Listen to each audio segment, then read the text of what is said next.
want to start by saying I saw the first 3 episodes. I thought they were great. One of the things that I think people might be surprised is there was all this talk about how the Apple shows were going to be very family-friendly and PG, and no one was sure exactly what was coming, but your show is absolutely rated R. Yeah. 100%. So could you sort of talk about that aspect? Yeah, I think, Apple have been, rightly so, they've kept a lot to their cards to their chest because people didn't know what to expect. And I think with a show as inventive as this and new, with such a new imaginative world, they didn't want to give anything away. And you're completely right, the show is not family friendly in terms of it's violent and you come up against gore and love and family. It's not just the battle stuff, it comes up, there's a bunch of stuff, but yeah, it's a very visceral show, and it's what I really love about it is that it's based in reality. So it's super, super grounded, and so there's going to be all of those things. There's going to be conflict in every sense. There's going to be love. There's going to be a little bit of nudity. So it's just it's very visceral when you feel it, and when you watch it, it's the same experience, I think. One of the things, you guys are twins on the show, but you have completely different personalities. Talk a little bit about that aspects of your characters. I think that Steven wrote us super, super well-rounded. I really appreciate the way that he wrote Haniwa and Kofun because we are so polar opposite, but we kind of have the same core values. We just have different ways of showing them. Yeah. Haniwa is obviously super adventurous. She wants more from life. She has this sense of purpose that she's constantly chasing.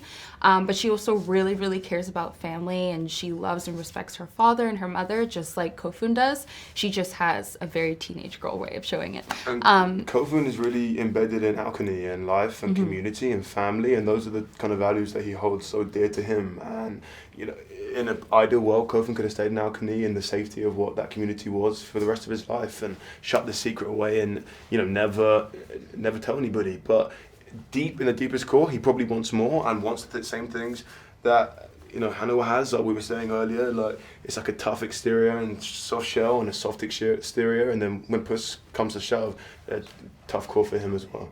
One of the things that I thought was so well done in the episodes that I saw was everything felt believable. It felt like this world was just real, the level of production design, the thoughtfulness with the ropes and everything. What was it like stepping on set for the first time and seeing the level of detail that had been put together? It was amazing. I mean, we were in like 5 weeks before we started shooting, so we were in the production office and we walked through the art department and we saw the sets and we saw things as they were getting set up and being aged hundreds and hundreds of years, which I thought was the coolest part.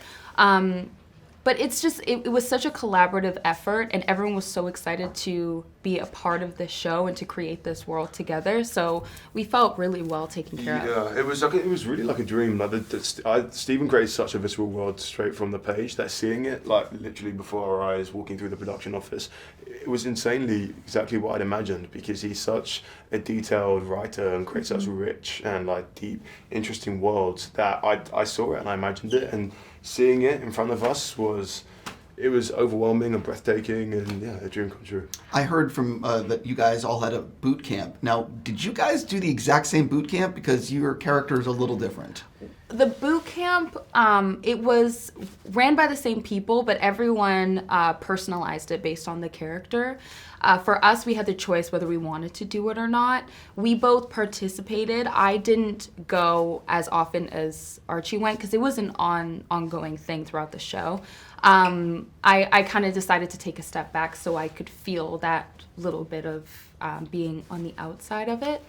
But it's tough. It was a tough thing to go through. I went more often than Nesta, but Nesta and I had this like real close bond from the off in real life as well, and so I kind of mirrored Kofun's experience of wanting every time Nesta would be like, "No, I'm not going." I'd be like, "Yeah, maybe I just won't go as well." Yeah, and then but being like, "But I kind of want to go and take part," and so I had this internal struggle. The same with the Kofun does. Like, I want to be with my twin. I want to be with my sister, but also I want to close my eyes and I want to feel what they're feeling, and like I want to be a part of that. I want to be a part of that. Influence. Yeah, she was a bad influence. It's so funny because this is your character. Literally, Like, yeah. It was literally, and then our experiences really mirrored them sometimes, like throughout the show, especially because of this relationship was so like sibling-esque, like kind of from the off. Like it would twitch us out sometimes, like the way that we were just like we really fell into the characters. We really fell into it. Yeah, too much, you might say. I would imagine making something on this scale and scope must have been unbelievable. Is there like a day or two that you will always remember from filming? Oh man, okay, I don't want to give anything away.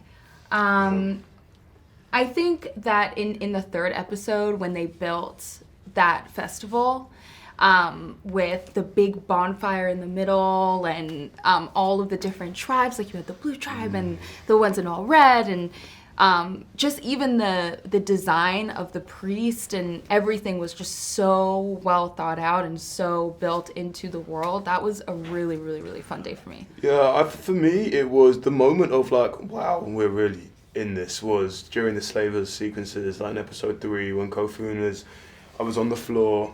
There were rats literally crawling around us, and I was just looking at this huge set, hundreds of people around me, and I was like, wow, like we're actually a part of this world. This is all been built. We're here. We're in it. This is incredible, and it was a bit of a pitch me moment. Yeah. Yeah, I don't want to do any spoilers or anything, but I watched episode 3 last night, and I will say that there's a moment in that episode where I literally said out loud, "Holy shit!" Yeah. I was like, really. I'm sure I know the moment. You know what I'm talking about, and I can't wait for other people who are watching the show to see this. Can you sort of talk about what is it like reading the scripts for the first time, and you're reading that, because that's a big moment. Mm-hmm. I mean, I don't want to like sound trite by saying excited like a trillion times, but it's just so thrilling. I love Steven's writing so much. I love how crazy this world is, but like you said, feels so real at the same time. So it's just fun. I mean, every single page, I'm like, I just can't wait to find out what's next. And the beauty of a first season as well is everything is, being invented. We literally didn't know what to expect in the next episode, something that we'd never come across before, something that we, weren't aware that existed in the world that we lived in. And so we were just always excited. We'd always be texting like, oh, have you read the next one? Have you read the next one? Like, it was because we had that excitement that was like spread across the board for all of us. We were really buzzing to be a part of it. Thank you so much. Congrats on the show. I can't wait to see more of it. Thank you.